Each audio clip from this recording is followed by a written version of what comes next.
Why is it so easy to spend hours on your phone, gaming, or binge-watching Netflix, but sitting down for just 30 minutes to study or work on a side hustle feels almost impossible? The truth is, it's not about being lazy.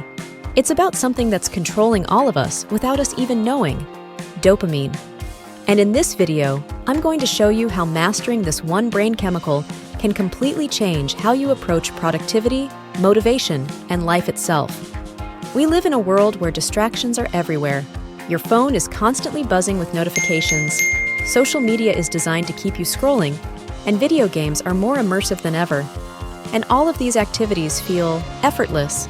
You can sit down and lose hours without even realizing it. But then there are the important things: studying, exercising, working on your career or side business. Logically, we know these things matter.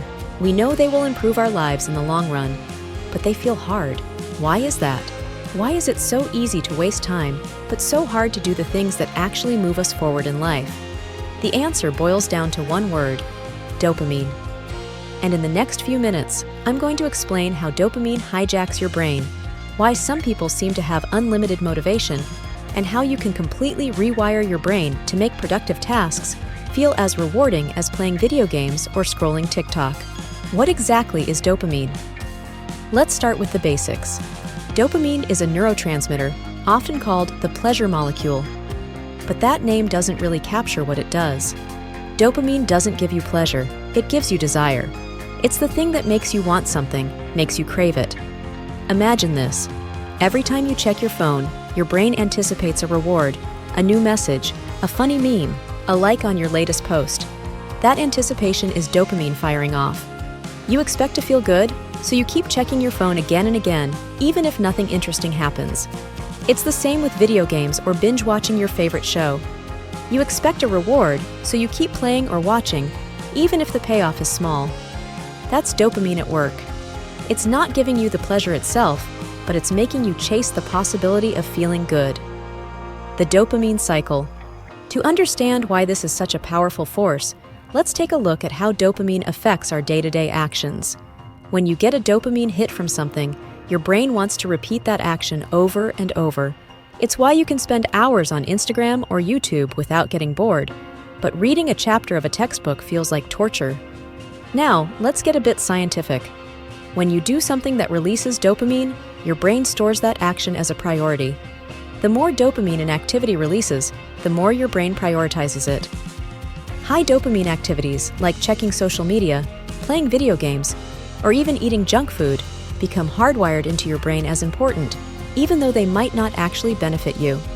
On the flip side, low dopamine activities, like studying, exercising, or building a business, feel boring because they don't release as much dopamine. Your brain doesn't get the same rush, so it deprioritizes them. Think about it. When was the last time you felt excited to read a book or go for a run? Probably not recently, right? That's because your brain has been conditioned to crave quick, high dopamine activities instead. The rat experiments: how dopamine hijacks motivation. Let me introduce you to some of the most eye-opening experiments on dopamine ever done. Scientists placed electrodes in the brains of rats, directly stimulating their dopamine-producing areas. Every time a rat pressed a lever, it got a massive hit of dopamine. What happened? The rats became obsessed with pressing the lever. They pressed it for hours, ignoring food, water, even sleep, until they collapsed from exhaustion. Then, the scientists flipped the experiment. They blocked dopamine from being released, and the results were just as extreme in the opposite direction. The rats lost all motivation. They wouldn't even get up to drink water, let alone press the lever. Their will to live vanished, even though they still enjoyed food if it was placed in their mouths. They just didn't have the desire to get up and do anything. This might sound extreme, but guess what? The same thing is happening to us, just in a more subtle way. Our modern world is filled with dopamine levers: social media, video games, junk food. And like those rats, we keep pulling those levers, chasing dopamine hits, while ignoring the low dopamine activities that truly matter. The modern dopamine overload. In today's world, we are bombarded with high dopamine triggers all the time. Just think about your daily routine. How many times do you check your phone, scroll through social media, play video games, watch TV. All these activities are engineered to give you quick dopamine hits. Ever notice how hard it is to stop scrolling once you've started? That's not an accident. Social media platforms are designed to keep you hooked because they know every like, every notification, every funny meme releases dopamine. Even something as simple as eating junk food releases high levels of dopamine, making you crave more. And the more you engage in these high dopamine activities, the more your brain builds a tolerance to it, just like a drug. This is called dopamine tolerance. Your brain gets used to a certain level of stimulation, and soon, it takes more and more dopamine to feel the same pleasure. This is why scrolling through Instagram for 5 minutes turns into an hour, and why video games are designed with constant rewards to keep you playing. But here's the problem. Once your dopamine tolerance is high, normal activities like reading, working, or even spending time with family don't feel rewarding anymore.